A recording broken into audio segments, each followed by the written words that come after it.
안녕하세요. 오늘은 자음이 쓰이는 세 가지 위치에 따른 쌍자음 쓰기에 대해서 알아보겠습니다. 자, 먼저 쌍기역입니다. 자, 첫 번째로 모음의 왼쪽에 쓰일 경우를 알아봅시다. 자, 까를 씁니다. 자, 이 까를 한 세 가지 정도 한번 써보겠습니다. 약간의 차이가 눈으로 보이시죠?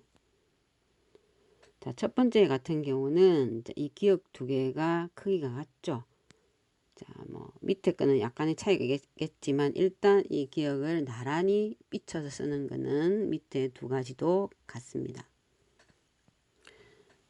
그런데 크기를 보면은 자, 지금 이 두 개는 크기가 같죠. 그런데 그 다음 거는 오른쪽 게 크고 그 다음은 왼쪽 게 큽니다.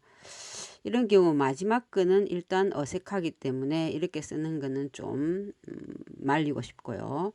자, 위에 두 가지가 가능한 이유는 우리가 이제 글자 형태 중에서 서 있는 삼각형을 배웠죠. 이 서 있는 삼각형으로 만들기에 위에 두 가지는 아주 좀 자연스러운 형태라 볼 수 있습니다. 자, 그 다음은 모음 위에 쓰일 경우입니다. 쌍기역이. 자, 꾸를 예를 들겠습니다. 자, 이것도 왼쪽과 마찬가지로 세 가지 경우를 한번 써보면은 일단 눈으로 확인이 되죠. 자, 자연스럽게 이렇게 비스듬히 삐침을 하고, 자, 그 다음 크기를 보면은 왼쪽에 썼던 거와는 달리 이 두 가지 경우는 이제 달라지니까 어색합니다. 그래서 일단 기억을 똑같은 크기로 쓰는 것을 권장하고요. 자, 그 다음 자, 좀 특별한 경우가 있는데 지금 오 몸 위에 쌍기역을 쓸 경우입니다. 자, 이렇게 내릴 때 그 삐치는 각도가 좀 다르죠. 이것을 주의해서 보시면 되겠습니다. 이것은 이제 오 몸 위에 오기 때문에 일어나는 경우인데 왼쪽의 꿀 같은 경우도 똑같이 몸 위에 쓰는 거지만은 그때는 우 몸을 썼었고 지금 이 같은 경우는 이제 우리가 전에 뭐 이렇게 몸 쓰기에서도 약간 언급이 됐지만은 오와 이 요를 자 사용해 가지고 오 요 위에 쓰일 때 이런 삐침이 조금 차이가 난다는 걸 기억해 두세요. 자, 그 다음은 받침으로 쓰일 때입니다. 자, 받침으로 쓸 때는 이렇게 내리는 획을 두 가지 모두 수직으로 그대로 내리고 크기를 같게 이렇게 쓰면 되겠습니다. 자, 다음은 쌍디귿입니다. 자, 쌍디귿도 첫 번째 모음의 왼쪽에 쓰는 경우부터 봅시다. 자, 땀을 예를 들겠습니다. 자, 이것도 앞에서 설명한 것과 같이 세 가지의 예를 한번 들어보면은 자, 땀 할 때 이 디귿들의 크기상의 차이에 따른 건데 맨 마지막 거는 확실히 눈으로 봐도 어색하죠. 뒤에 것이 작으니까 이거는 뭐 어색한 모양새가 되고 위에 두 개가 이제 자연스러운 경우는 이제 서 있는 삼각형 위치 우리가 배운 글자 형태에 다 어울리게 썼기 때문입니다. 자, 그 다음은 모음 위에 쓰일 경우를 봅시다. 자, 뜸을 예로 들겠습니다. 자, 이 경우도 두 개의 디귿을 같은 크기로 이렇게 나란히 써서 배치를 하면은 문제가 없겠습니다. 자, 그리고 그 다음 쌍디귿이 받침으로 오는 경우는 우리말에 없죠. 자, 다음은 쌍비읍을 보겠습니다. 자, 첫 번째 모음의 왼쪽에 쌍비읍이 올 경우 자, 빵을 예를 들어 봅시다. 자, 이것도 한번 일단은 이제 세 가지 방법을 한번 써보면은 자, 두 번째 거는 이 빵 할 때 두 번째 비읍이 상당히 길어졌죠.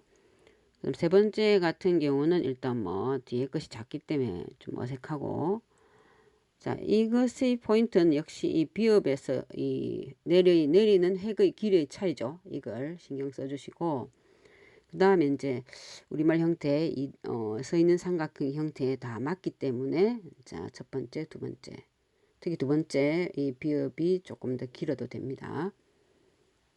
자, 그 다음 두 번째는 모음의 위쪽에 쓰일 경우입니다. 자, 이 뽀를 보고 하면은 일단 이 비읍 크기를 같게 해서 나란히 써주면 되겠습니다. 지금 초록색 그 표시하는 것처럼 자, 내리는 획의 길이의 차이를 두면서 자, 왼쪽에 빵도 마찬가지였죠. 자, 그리고 쌍비읍 역시 우리말에 받침으로 쓰이는 경우는 없습니다. 자, 그 다음은 쌍시옷입니다. 자, 이 쌀이라는 단어로 한번 설명을 해 보겠습니다. 자, 쌀을 세 가지 유형을 써 보겠습니다. 쌍시옷, 겹친 시옷들의 크기상의 차이인데 마지막 세 번째 거는 뭐 어색하죠.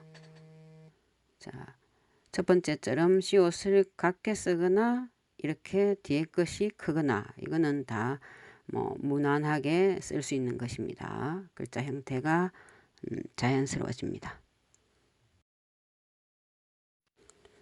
다음은 모음의 위쪽에 쌍시옷을 쓸 경우입니다. 쓰를 예를 들었습니다. 자, 이런 경우는 시옷 오른쪽에 뻗침을 자연스럽게 펼쳐냈죠. 왼쪽에 쌀 같은 경우는 아래쪽으로 살짝 내리듯이 쓰고 뭐 그런 차이가 있겠습니다. 이건 우리가 이제 쓰 같은 경우는 이제 글자 형태상으로 이등변 삼각형 이런 형태를 띠기 때문에 아래로 삐칠 필요 없이 옆으로 자연스럽게 펼치듯이 우산 펼치듯이 쓰면 되겠습니다. 자, 이제는 받침으로 쓰일 경우입니다. 엇을 예를 들겠습니다. 자, 이 경우 시옷 두 개를 거의 같은 크기로 자연스럽게 쓰면 되고 마지막 그 뻗는 획은 좀 시원스럽게 뻗쳐주시고 그 두 개 뻗는 획 중에서 오른쪽을 조금 더 길게 해주시면 되겠습니다. 자, 다음은 쌍지읒입니다. 자, 쌍지읒은 쩐을 예로 들겠습니다. 쩐. 자, 세 가지를 한번 써봅시다. 두 번째 글자는 뒤에 지읒을 뭐 조금 크게 써도 뭐 무리가 없이 자연스럽습니다. 세 번째 역시 그 앞에 지읒을 크게 쓰니까 좀 어색하죠. 자, 결국 이렇게 지읒을 나란히 두 개 같은 크기 혹은 뒤에 걸 조금 더 크게 이렇게 쓰면 좋겠고 자, 글자 형태가 갖춰지죠. 자, 이때도 쌍시옷과 마찬가지로 지읒 두 개 중에서 이제 오른쪽 지읒의 그 뻗는 획이 조금 더 길이가 깁니다. 눈으로 확인이 될 것입니다. 초록색을 보시면. 자, 그 다음에 모음의 위에 쌍지읒을 쓸 경우 자, 좀 요걸 예를 들겠습니다. 자, 이것도 쌍시옷 쓸 때와 마찬가지로 좀 자연스럽게 오른쪽을 쭉 펼쳐서 써주시면 됩니다. 쩐하고는 또 다르죠. 아래쪽으로 살짝 내리는 경우하고는 차이가 있습니다. 자, 그리고 쌍지읒 역시 우리말에 받침으로 쓰이는 경우는 없습니다. 자, 그러면 정리를 해봅시다. 우선 쌍기역 같은 경우는 자, 내려서 그 왼쪽으로 꺾어 내리는 비침의 정도가 앞에 것이 훨씬 더 강하죠. 자, 이것은 이제 다른 모음이 아니고 오나 요 모음이 올 때 꼭 지켜주면 좋겠습니다. 자, 그 다음 쌍시옷의 경우는 자, 쌍자와 씀. 자, 이 두 글자를 보고 정리를 다시 하겠습니다. 자, 쌍에서 보다시피 시옷 두 개를 쓸 때 왼쪽 거보다 오른쪽이 내리는 것을 길게 쓰자. 그리고 씀에서 보다시피 자, 뻗칠 때는 자연스럽게 붙이고 쌍에서는 살짝 아래쪽으로 내리고 이런 차이가 있습니다. 자, 그리고 이 쌍시옷이 또 받침으로 쓰일 경우는 크기를 두 개 같이 쓰되 오른쪽에 있는 시옷의 삐침을 왼쪽 거보다는 조금 더 길게 비춰주시면 좋겠습니다.